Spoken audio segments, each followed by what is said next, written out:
పచ్చని పొలాల మధ్య ఉన్న ఒక అందమైన పల్లెటూరిలో రాము అనే బాలుడు తన తాతయ్య నానమ్మలతో కలిసి ఉండేవాడు.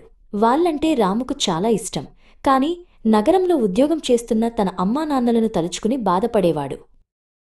ఒకరోజు రాముకు తన అమ్మానాన్నలకు ఉత్తరం రాయాలనిపించింది. అమ్మా నాన్న, మీరు లేకపోతే నాకు ఏమీ బాగాలేదు, మిమ్మల్ని చూడాలని ఉంది అని రాసి వాళ్లందరూ కలిసి ఉన్న ఒక అందమైన చిత్రాన్ని గీశాడు. ఉత్తరాన్ని ఎలా పంపాలా అని ఆలోచిస్తుండగా రాముకు ఒక అద్భుతమైన ఆలోచన వచ్చింది. తనకి ఎంతో ఇష్టమైన రంగురంగుల గాలిపటానికి ఆ ఉత్తరాన్ని కట్టాలని నిర్ణయించుకున్నాడు. తాతయ్య సహాయంతో ఉత్తరాన్ని గాలిపటం తోకకు జాగ్రత్తగా కట్టాడు. రాము, తాతయ్య కలిసి గాలిపటాన్ని ఆకాశంలోకి ఎగరవేశారు. గాలి బలంగా వీయడంతో రాము ప్రేమ సందేశాన్ని మోస్తూ గాలిపటం పైపైకి ఎగిరింది. అది ఒక చిన్న చుక్కలా కనిపించేంతవరకు రాము చూస్తూనే ఉన్నాడు. ఆ గాలిపటం పొలాలను, నదులను, కొండలను దాటి చాలా దూరం ప్రయాణించింది. చివరికి దారం తెగిపోయి గాలిపటం మెల్లగా కిందకి దిగి ఒక రైలు పట్టాల పక్కనున్న పొదలో చిక్కుకుంది.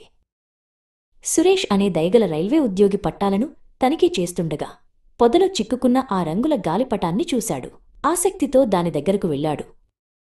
సురేష్ గాలిపటానికి కట్టి ఉన్న ఉత్తరాన్ని చూశాడు. రాము రాసిన ప్రేమపూర్వక మాటలను, అతను గీసిన చిత్రాన్ని చూసి సురేష్ మనసు కదిలిపోయింది. ఆ పిల్లాడి ప్రేమకథను చలించిపోయాడు. ఎలాగైనా సహాయం చేయాలని సురేష్ నిర్ణయించుకున్నాడు. వెంటనే తన ఫోన్లో ఆ ఉత్తరాన్ని, గాలిపటాన్ని ఫోటో తీసి ఈ పిల్లాడి అమ్మానాన్నలను కనుగొనడంలో సహాయం చేయండి అని సోషల్ మీడియాలో పోస్ట్ చేశాడు. ఆ పోస్ట్ చూసిన ప్రతి ఒక్కరూ షేర్ చేయడంతో అది క్షణాల్లో వైరల్ అయింది. రాము తల్లిదండ్రులతో పనిచేసే ఒక వ్యక్తి ఆ పోస్టు చూసి చిత్రాన్ని గుర్తుపట్టి వెంటనే వారికి చూపించాడు. వారు ఆనందంతో, ఆశ్చర్యంతో ఉప్పొంగిపోయారు. రాము తల్లిదండ్రులు వెంటనే తమ ఊరికి బయలుదేరారు. రాము వాళ్లను చూసి ఆనందంతో పరిగెత్తుకుంటూ వెళ్లి కౌగిలించుకున్నాడు. ఆ కుటుంబం మళ్లీ ఒక్కటైంది. నీతి: స్వచ్ఛమైన ప్రేమకు, బలమైన నమ్మకానికి అసాధ్యమనేది ఏదీ లేదు.